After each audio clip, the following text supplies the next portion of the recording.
دن بدن کھلنے لگا ہے نعمت الاسلام یہ۔ بسم اللہ الرحمن الرحیم۔ صرف 5 منٹ کا مدرسہ قرآن و حدیث کی روشنی میں 323واں دن 23 ذی القعدہ۔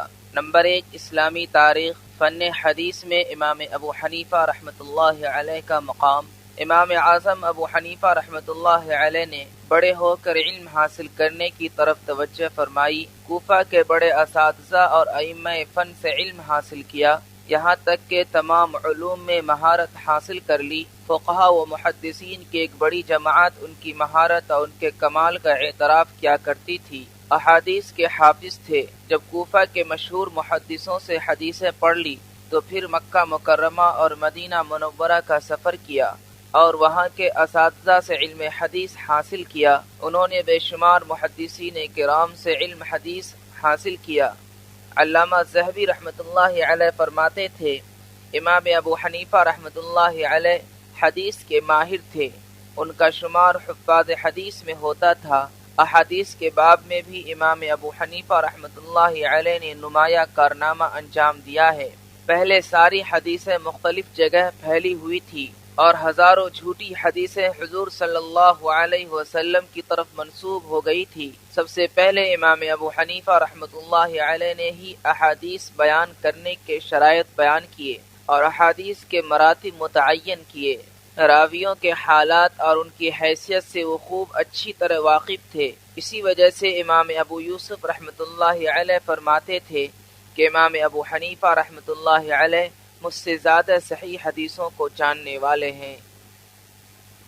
نمبر 2، اللہ کی قدرت۔ شہد کا کارخانہ۔ اللہ تعالیٰ نے اپنی قدرت سے انسانوں کی خدمت کے لیے ایک چھوٹی سی مخلوق شہد کی مکھی بنائی جو پھولوں سے رس جمع کر کے چھتوں میں محفوظ کر دیتی ہے۔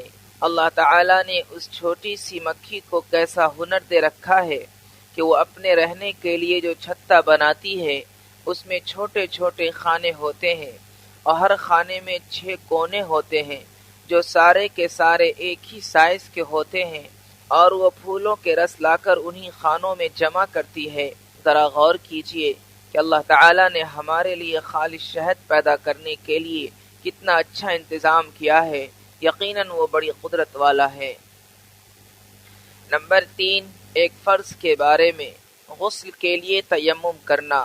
قرآن میں اللہ تعالیٰ فرماتا ہے، اگر تم بیمار ہو جاؤ یا سفر میں ہو یا تم میں سے کوئی شخص اپنی طبعی ضرورت یعنی پیشاب پاخانہ کر کے آیا ہو یا اپنی بیوی سے ملا ہو اور تم پانی کے استعمال پر طاقت نہ رکھتے ہو تو ایسی حالت میں تم پاک مٹی کا ارادہ کرو یعنی تیمم کر لو۔ فائدہ، اگر کسی پر غسل کرنا فرض ہو جائے اور پانی استعمال کرنے کی طاقت نہ رکھے تو ایسی صورت میں غسل کے لیے تیمم کر کے نماز پڑھنا فرض ہے، اور تیمم کا طریقہ یہ ہے کہ پاک ہونے کی نیت سے دونوں ہاتھوں کو زمین پر مار کر چہرے پر مسح کر لیں، پھر زمین پر ماریں اور دونوں ہاتھوں پر کوہنیوں سمیت مسح کر لیں۔ نمبر 4، ایک سنت کے بارے میں۔ عشاء کی نماز میں مسنون قرات۔ رسول اللہ صلی اللہ علیہ وسلم عشاء کی نماز میں والشمس وضحاها اور اسی جیسی صورتیں پڑھا کرتے تھے۔ نمبر 5، ایک اہم عمل کی فضیلت۔ ایک دن کے نفلی روزے کا ثواب۔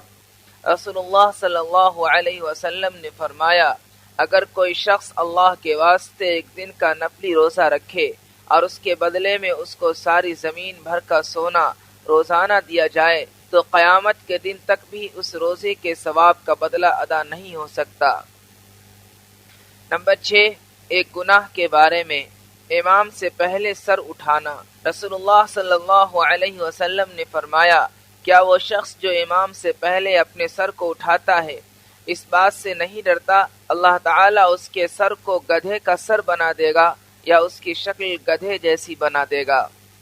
نمبر 7، دنیا کے بارے میں۔ دنیا کا تذکرہ نہ کرو۔ رسول اللہ صلی اللہ علیہ وسلم نے فرمایا، اپنے دلوں کو دنیا کی یاد میں مشغول نہ کرو۔ نمبر 8، آخرت کے بارے میں۔